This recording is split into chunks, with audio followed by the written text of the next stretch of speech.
Hi, everyone, and welcome to the Super Feeler podcast. My name is Lori, and today I'm super excited to be joined by Megan, who's going to share a little bit about her story with BPD and all sorts of other things that are super interesting. Before we get started, I just wanted to thank our 3 new Patreon members, Dave, Heather, and Megan. Thank you all so much for your support. It means absolutely the world to me. If you're interested in joining Patreon but can't provide a monthly donation, that's totally fine too. There is free content on there as well, so feel free to join as a free member and you'll still get bonus content. So, Megan, I feel like I know you really well. I feel like by the time this episode comes out, the listeners will know you a little bit because you're part of the DBT Skills series. But let's kind of dive more into your story unrelated to the skills. Do you want to start with a bit of an explanation of who you are, what brought you here, your BPD journey, all that?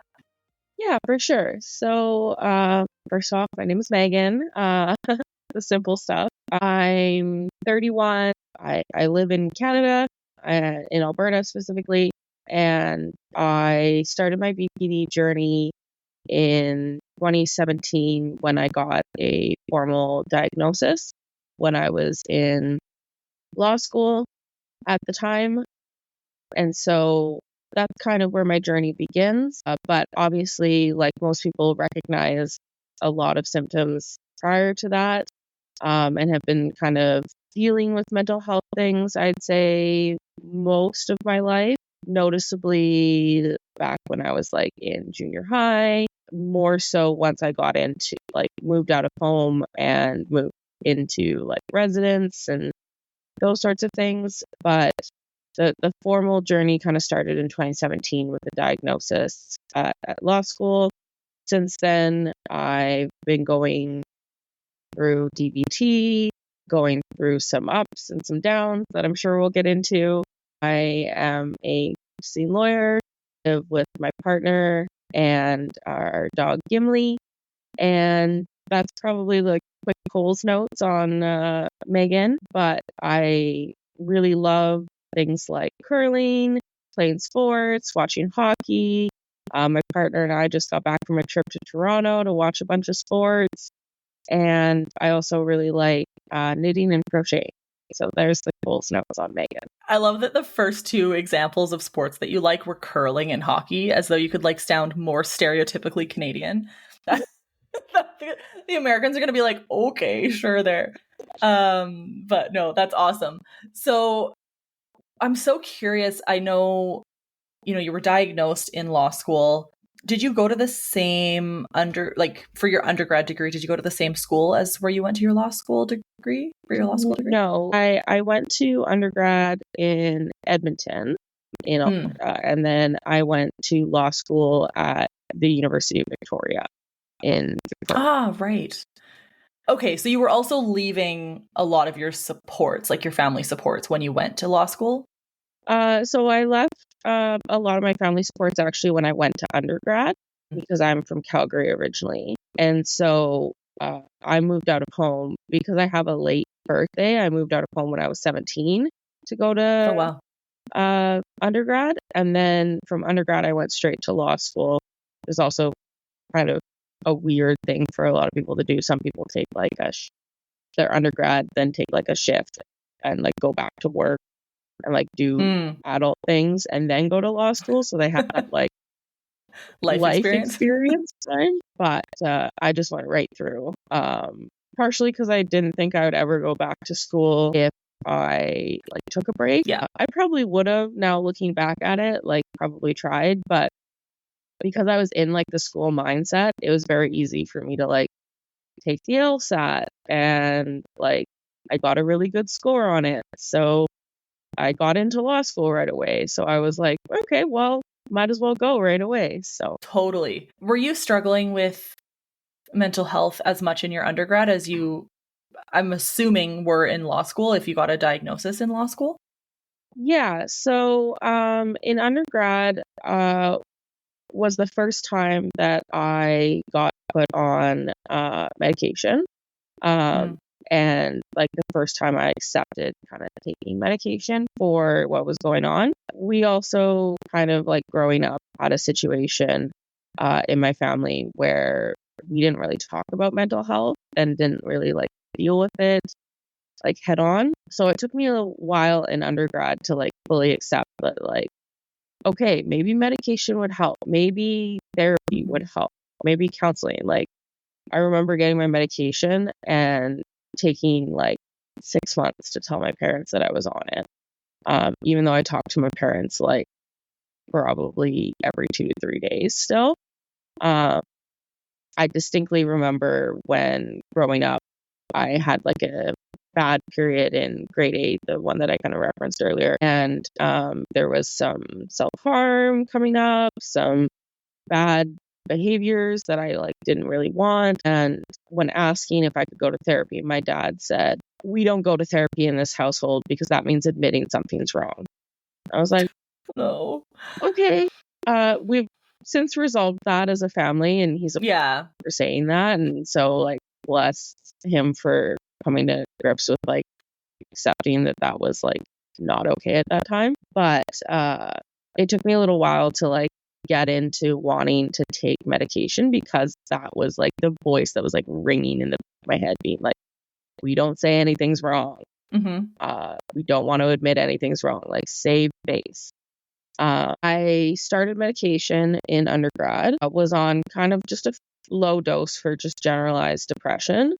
And then in my 4th year of university, I was like vice president for our school's, our residences association, like student association. Okay.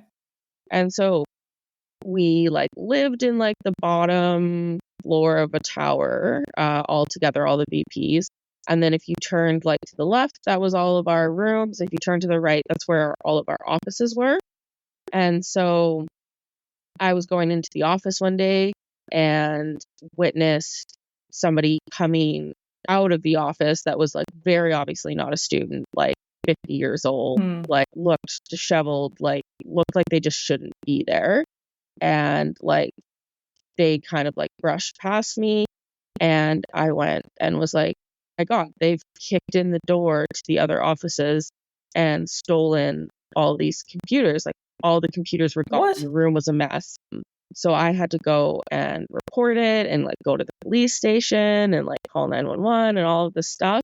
And that's, I think, really what like started journey towards figuring out that I had BPD, because that was really triggering for me, that it was so close to where I live and like slept, that like I couldn't sleep without the door locked and the chain on and my partner at the time in my room. I couldn't shower by myself because I was afraid somebody would like come in. So like my partner had to like sit in the bathroom while I was showering for me to feel comfortable in the shower. Because that's also where I had like my first suicidal thought, was in the shower, like right after that had happened. And I became terrified to shower. I used to like leave my door open all the time so that like residents could come and say hi if I was in my room and like chat and stuff. I would not do that anymore, even though like this was a very one-off kind of situation. Right. And it wasn't necessarily like targeting you specifically, but I can see where any sort of situation like that and the fact that like you saw the guy would make it so hard to kind of like depersonalize from it. Yeah. So I think that was really like, that ended up with me like changing my medications and like really starting to explore what was going on. And I like went to counseling and all that kind of stuff, because that was very traumatic for me, as I think it would be for like most people. And that kind of persisted in the depression, the anxiety that came from that. I started having panic attacks. So I started getting like lorazepam to like take the panic attacks kind of down, if I could remember to take it while I was in the middle of a panic attack. And so that kind of got dealt with, but like not fully. And then when I was in law school, going into my first year, school starts in September. And in September, I had gotten notice that 2 of my friends, one from undergrad and one that I knew from curling since I was like 12, had both passed due to suicide within like a week of each other. And then in that same week, we also got notification that my partner at the time his brother had lung cancer and was going to have part of his lung removed. So Oh my God. that was all within the same like couple weeks that I started law school, which is already stressful enough. And then to have all of these other things kind of go on at the same time was like, holy cow. So I started counseling very quickly once I got like with a new counselor, once I got to UVic. From there, that's kind of like where I started to get into the system to look at whether it's BPD, whether like it's something else, what kind of things. So I had a very lovely doctor at the UVic like student services, and she was like monitoring my medication, trying to get me in with a psychologist, and then a psychiatrist, and eventually it came in 2017. So just in this second half of my second year of law school, we finally got me in for what's called a PIT appointment at UVic, which the psychiatrist reviews all your history and then sits down with you, your doctor, and any like support that you want. So my partner was there at the time, and my dad was there as well. And they just talk about what's going on, like ask a few other questions. And that's when I got diagnosed with BPD, and on a very different like set of medications, and that kind of began my journey towards BPD instead of just generalized anxiety disorder and depression. That's when the kind of like focus shift. Fascinating. Wow, that PIT program sounds like really well-rounded. Like I'm very surprised that they have that ability to like bring all those supports in. That's awesome. That's good to know. So what was your undergrad in? So my undergrad it's a Bachelor of Commerce in Business Economics and Law. Okay. I actually started in kinesiology, but switched after I had a friend pass due to suicide, and then kind of took like a gap year, and then was like, oh, I really like business, like the business courses, let's switch to business. And then I was like, I really like the business law courses, so I switched to business law, and then ended up in law school. So it's kind of one of those weird things where somebody's like, you went to school for kinesiology and you ended up as a lawyer. Like, you know what though? I tell everybody, like I get a lot of like young people like asking for me to like help them with like deciding what they want to go into school for and stuff. And I'm like, it literally does not matter. Like if you're in grade 11 and you're trying to figure out what you want to be when you grow up, like just take whatever is interesting to you, because like I don't even know what I want to be when I grow up. So like you're fine. You know what I mean? And people switch programs all the time. The reason I like to ask that question is like so many of us start in psychology or end up in psychology because we're trying to like find out something about ourselves. And because of that, so many people already have this flawed understanding of BPD because of what we're taught in school. So did you even know what BPD was when you were diagnosed with it? No, which like kind of good, kind of bad, because then of course the first thing I did was Google, which is like not my recommendation for anybody who gets diagnosed with BPD. Yeah, I found out that I am like horrible, that I am very manipulative, but that I'm very good at sex. So yes, which I mean, you know what? I'll take what I can get. Yeah. I'll take what I can get. But those are like the stereotypes. You're never gonna have a job. You're never gonna be in love. Nobody's gonna ever want to be with you. You're never gonna finish school, but you're gonna be a good life. So I mean, what are you gonna do? Yeah. And it's just like, it's funny how that's become like this pervasive stereotype of borderline, is that like, wow, they are really good in bed, but they will ruin your life. So like, totally. Like, okay, cool. That's a great way to start my BPD journey. So yeah, don't Google it unless you're and even like at like for your sources. Totally. Yeah. I think I'm gonna start trying to put like a list of like reputable sources on my website, because like it's so much to dig through. Yeah. Do you know what I mean? And like I've been reading some really good books about it recently, and I'm like, there's no like good or bad list that I know of like places to actually go. But it's also funny because like I'm sure your dad also went and Googled it immediately, and then it's like, God, Yeah, so it's kind of funny with my dad. So my parents and I have had like a relatively rocky relationship since my diagnosis. And like we're really good now. Like super good now, but there was a lot of work that got put into that. And my dad has admitted to me, and he said it like recently even, is that he didn't think that it was something that bad because borderline means that it's not a full personality disorder. It's just a borderline personality disorder. Yeah. So like he's like, it can't be that bad. So he never actually Googled it. He never actually like Weird. looked up anything. He just was like, oh, okay, Megan has a almost. Yeah, she's like almost. Yeah, exactly. God, the name is so flawed. So after I had like a really bad incident, and we can get into some more of this, but I had a really bad incident. I like messaged my family group chat and was like, now will you take me seriously? And like sent them a picture of the car that had been like totaled. That intentionally? No. Okay. Yeah. So just a little bit of context. I was like trying to go to the hospital. I was in a really bad spot. I asked my partner at the time to take me to the hospital. We got in the car.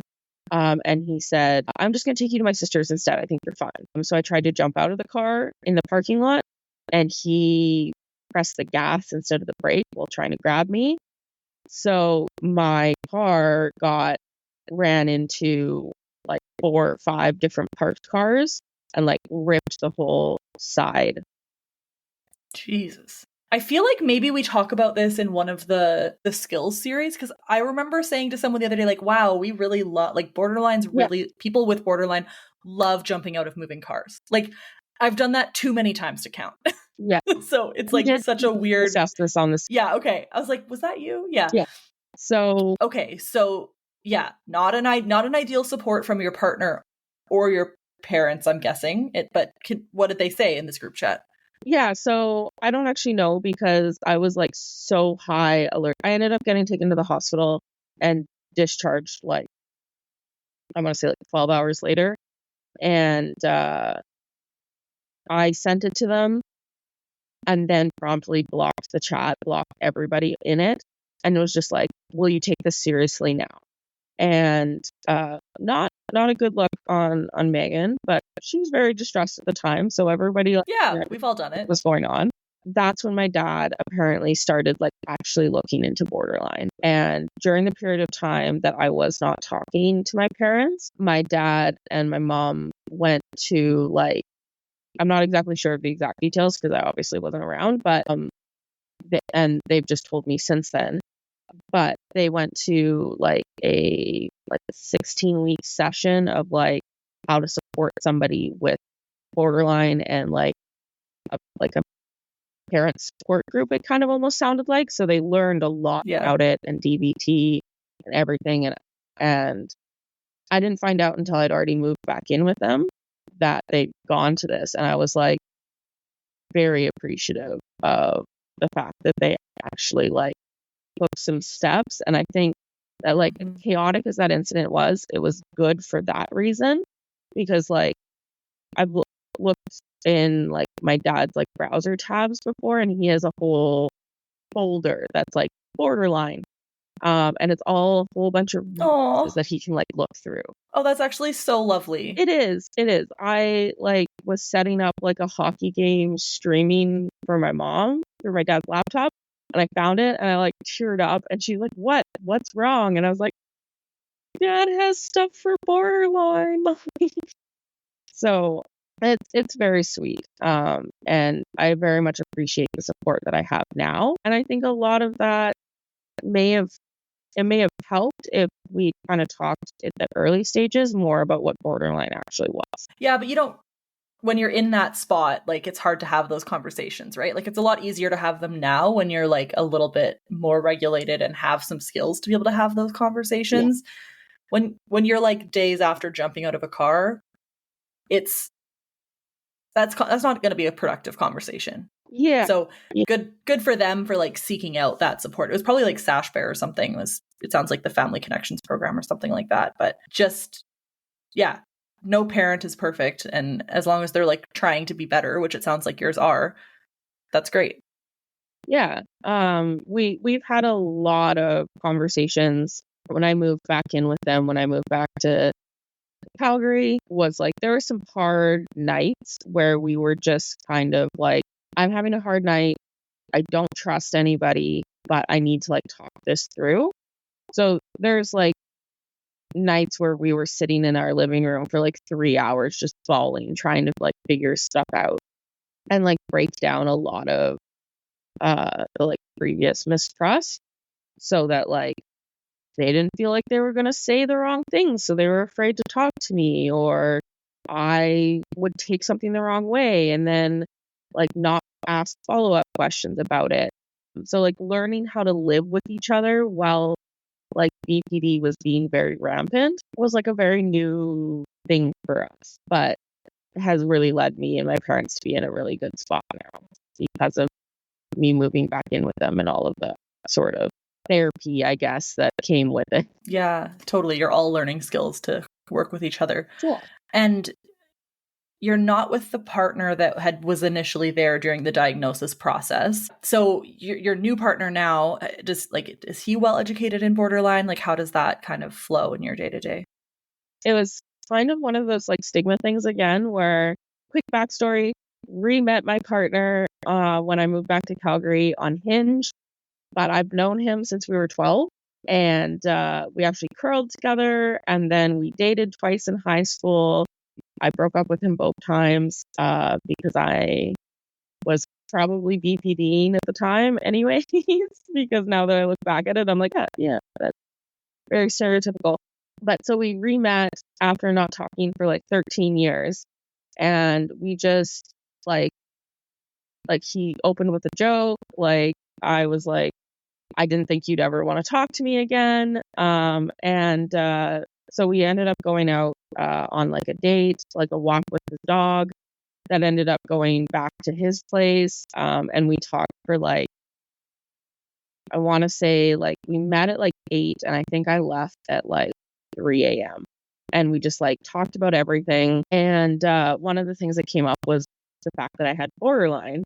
And he's like, kind of was like hesitant right away because he'd had a partner with borderline that was very untreated. Like she didn't want help. And this is all secondhand. So like, I don't know how. Yeah, you never know. But yeah. But like to the point that like he went to therapy after they broke up to deal with some of the repercussions of their relationship. And so I think a man who goes to therapy that's a good man. Yeah, no. I can't even convince my stupid husband to go. And I'm like, come on. I think everybody benefits from therapy. Like, it doesn't matter Totally. What's currently going on in your life. Like, you don't have to be like full on borderline, quote unquote, to benefit from talking to someone. So so he's gone to therapy, definitely very supportive. And like, we live together now. So when we were starting to like date and then starting to like move in, we had like a lot of like sit down conversations where it was like, this is what happens if this happens. This is what happens if this happens. Like, so he's very supportive. If I'm having like a hard time, like where like my mind's racing or something and I'm like starting to get into like panic attack mode, I can like text him and like be like, I'm having trouble falling asleep. Can you come talk to me? And he'll like come over. He'll bring an orange juice box, which is like my go-to for like helping reset like the mental side of things. And like we'll just talk through stuff. Our first Christmas together place, he gave me 5 packs of orange juice boxes to be like, I am always going to be here for you. And then a family size thing of Sour Patch Kids, because he saw TikTok that if you're having a panic attack, to have sour warheads, because I've heard this. Yeah, because they'll the sour will like reset your mind, and then the sweet provides you at the end with like a positive response. And he was like, I wonder if this would work with Sour Patch Kids. So we tried like a small pack. So helpful. Like if I am awesome. Like even just a little down, I will have like a handful of Sour Patch Kids and it perks me right up. I mean, like the sugar probably helps, but yeah, I was gonna say definitely the sugar would help, but yeah, it's like jolting your mind. Yeah. And so he bought me the like orange juice and the like Sour Patch Kids and was like, he was like, this is a joke Christmas gift. Like he got me something else as well. But that was I honestly can't remember what else he got me for Christmas off the top of my head, because that was the like the acceptance and the like support, and the like, I'm always going to be here for you, even with your quirks. Like that was the real present, right? So like touchy feely moment there, but yeah, that was really so awesome. Yeah. Like that's what like gifts should be, right? Not like I had to buy you something, so here's like, I don't know, a new Harry Potter mug or whatever. Like, no, here's a bunch of orange juice. I love you and always will, and it'll always be here for you. Like, oh, that's so cute. Yeah. So it was really good. I was super happy with that, and he's been so supportive. Thankfully, I haven't had any like really tough incidents since we've been together. But I also think that is like a testament to me utilizing my skills, but also the like support network around me being very prepared and like very supportive of like what we need to do as a community to keep Megan like level. Well, and it sounds like even if you were to have a big incident or hit rock bottom again or whatever, he'd be there and you would still have the support, right? Like, you know, I'm not doing super hot mentally at the moment, but like I know that my people are there regardless. Whereas before, like, that's not a guarantee, right? Totally.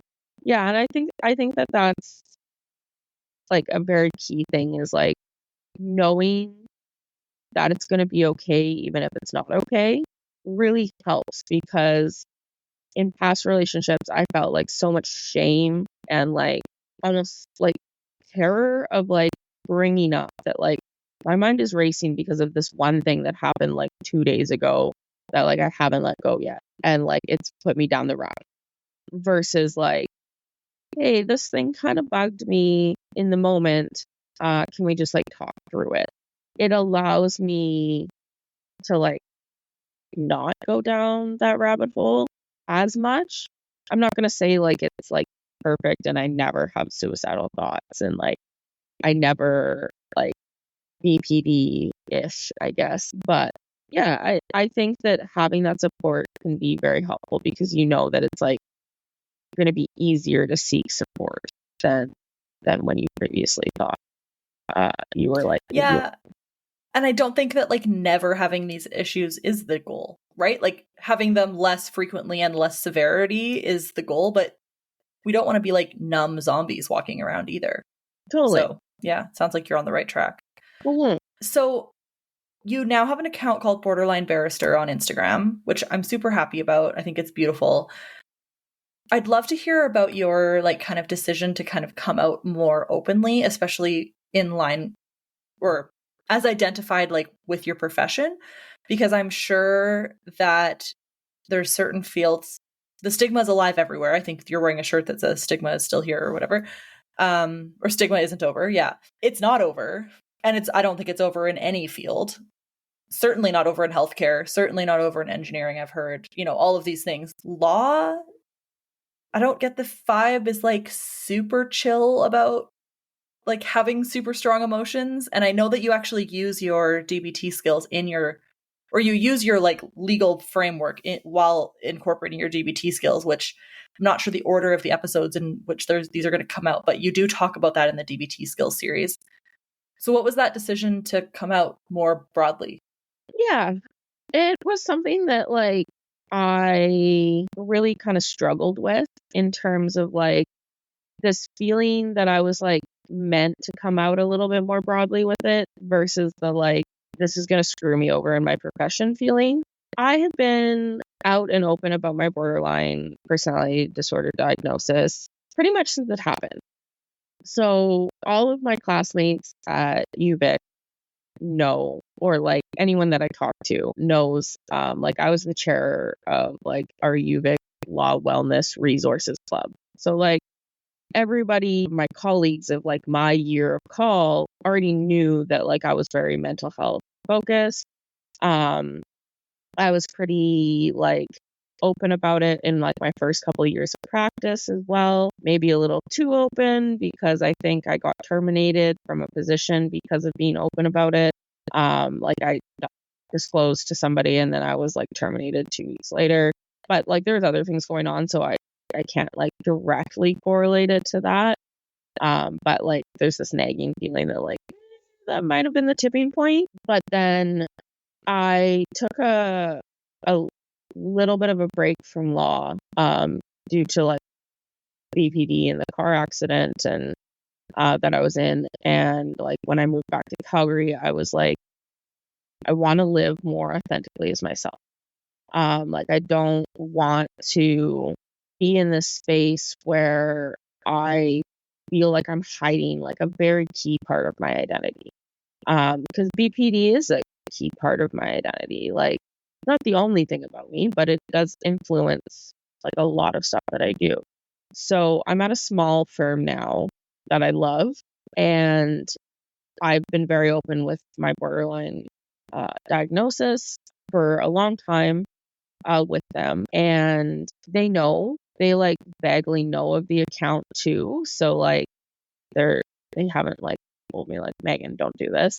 But for me, a lot of it was I talk to people and they're like, wow, you can do that with a borderline diagnosis. Like, I never thought that was going to be possible.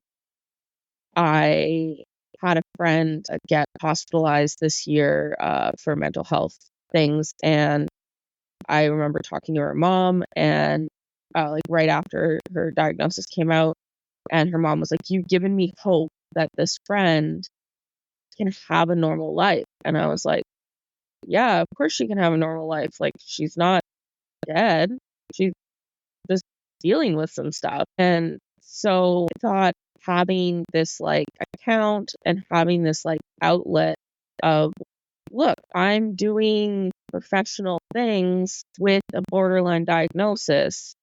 Like I'm very open about like when I have bad days, or trying to be really good about showing the good days too, but also the bad days. And recognizing that like sometimes things are tougher for me probably than like somebody without a borderline diagnosis, but like it doesn't mean that I can't do it. And I think having that like representation and those like hopefully positive role models in like the BPD community is super helpful, because I know that once I started to follow accounts of other people with BPD, I was like, okay, like there's that comparative side of things, right? Is like, oh, I can do this. And I think that's like a skill that we'll probably talk about later, is because I know it's a DBT skill to like compare and like utilize that in terms of like, it's going to be okay. Yeah, like making yourself feel better kind of thing. Yeah. Yeah, although it's funny, I actually don't think that that's in the book that we're using, but we'll have to go through because there's a few skills that are missing from that book. So we'll have to go through like our own little skills thing about those skills. Yeah. Yeah, and I think just the ability for people to see others that have the diagnosis at all. Like, I mean, I prefer if there are like a somewhat positive and realistic explanation of what BPD is, but the amount of people that come to super feelers, you've been there, I mean, that say like, I've literally never met somebody with borderline before. And it's like, oh my God, that's heartbreaking. Like, imagine how alone you would feel if you had literally never met somebody who had the same thing that was quote unquote wrong with you. Obviously, I don't think that it's wrong with you. I think it's a beautiful thing that's just really freaking hard sometimes. And then, yeah, to add in the like very well established professional career of a lawyer, like that's the kind of thing that people are going to say like, well, yeah, sure, maybe people with borderline can have a job, but they're not going to be like a doctor or a lawyer. And it's like, I mean, you and I there's a couple of lawyers in our crew of super feelers out there, right? Like, it's not like you're the only lawyer that has BPD in the world, but the fact that you're able to be open about it means that like others with BPD can come forward and be like, oh my God, look, like I'm like Megan, we have something in common. This is amazing. And we're struggling through the same stuff. Because I wanted to go to law school once upon a time. And even just like the gruelingness of schooling and articling itself, that cannot have been easy, emotionally dysregulated, even just for like exhaustion purposes. Yeah, for sure. It definitely was like, I think if I hadn't gone to law school, I'm not sure I would have gotten my BPD diagnosis in the same way. Because of how hectic everything was and like how busy and stressful and how this like schooling was.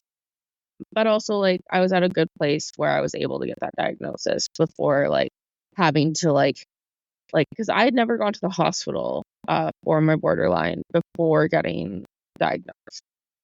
And like I'm very thankful about that. Like a lot of people I know are like, wow, you've never been like in an inpatient like program. I'm like, I think because of the supports that I had, I was always able to like quote unquote avoid it. I don't think there's anything wrong with inpatient, obviously. Like I am super supportive of anybody who goes that route. I didn't like I just haven't. But that's not to say that it wasn't like a lot of work to not go that route either, right? So I think I'm very blessed with the supports that I had that I was able to like take the outpatient. Do you ever wonder though if part of the reason that you've never been inpatient is because like you are well educated, you are articulate, you are able to have insight into what you're going through? Because I know for me, like I'm just about to finish, by the time this episode comes out, it'll be about a month probably, but my first ever like residential treatment stabilization thing that I've ever had to do. So it's like 2 weeks inside a facility. Never in my life have had to do this. And I don't think that that's because of a lack of need in my past. I think it's because of a lack of access, because I've always, even if you look at my medical records from when I was 10, they say like, she's so insightful, she's so articulate, she's really able to say what's going on.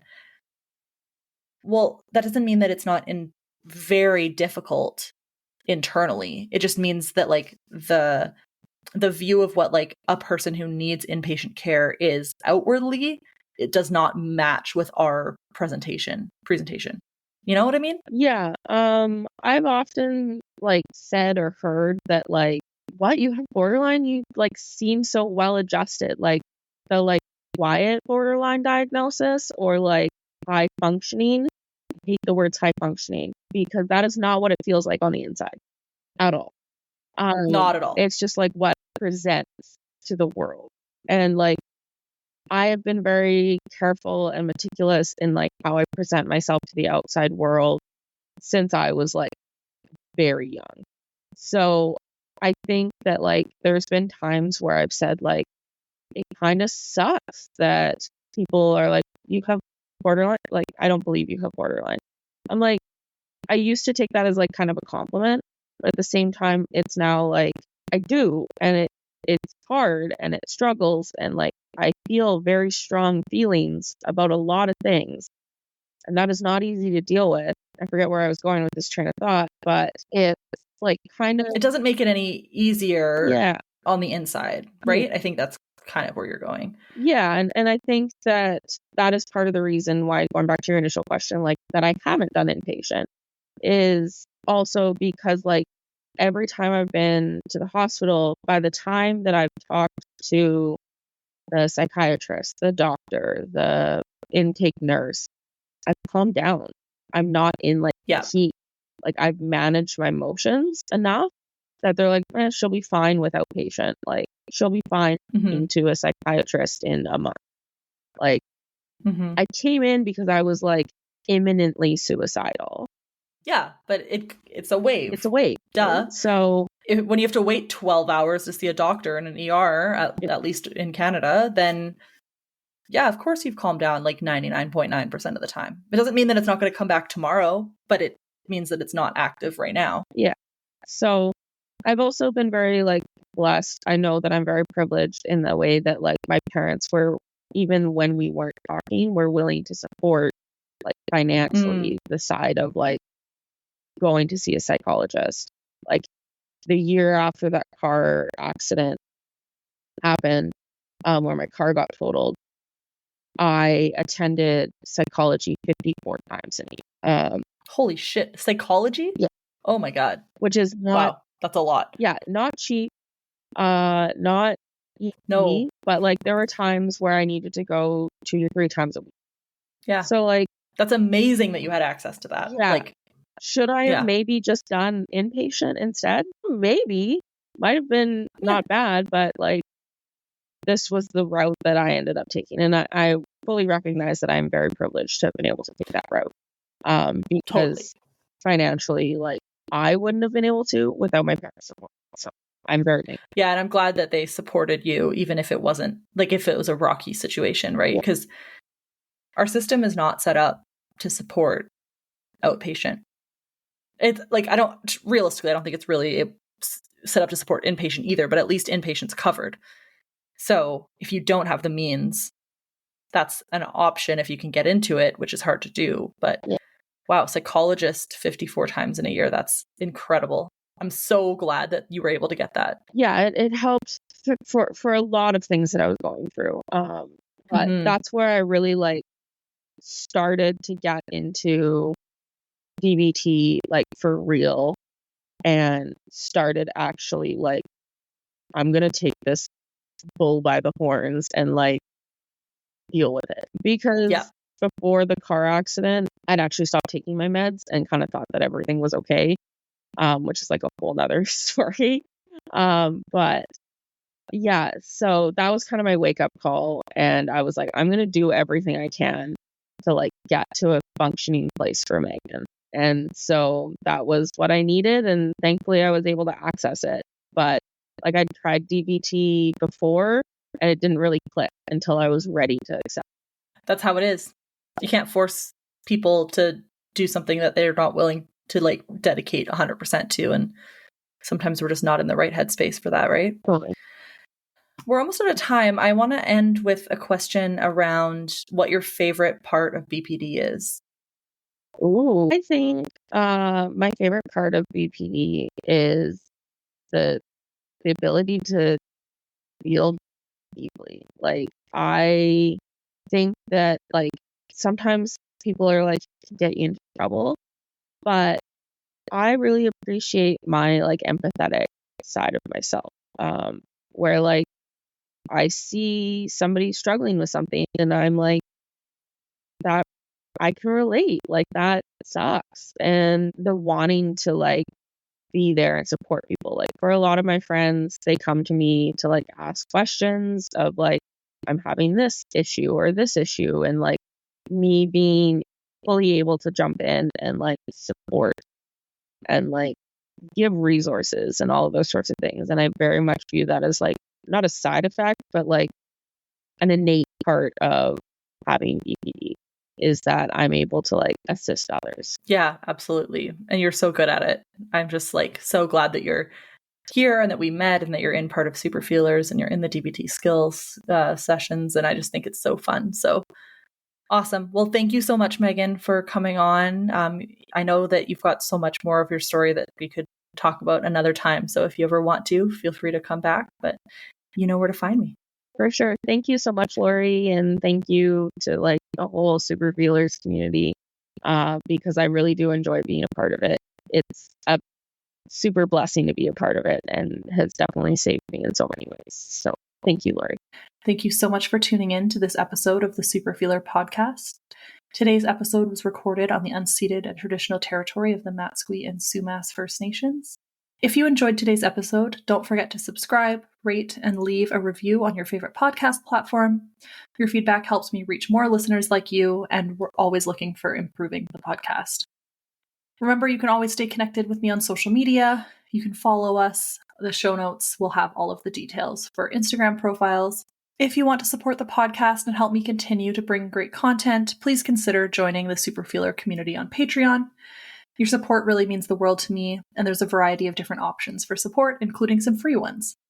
For all information about the Super Feelers Club, which is the peer support that we run, including upcoming events and resources, head over to Eventbrite or laurieedmondson.com for more information. If you have a topic that you want me to cover or a guest you'd love to hear from, please send me the suggestions. Always happy to hear them. Until next time, keep on super feeling and living authentically. This is Lori signing off of the Super Feeler podcast.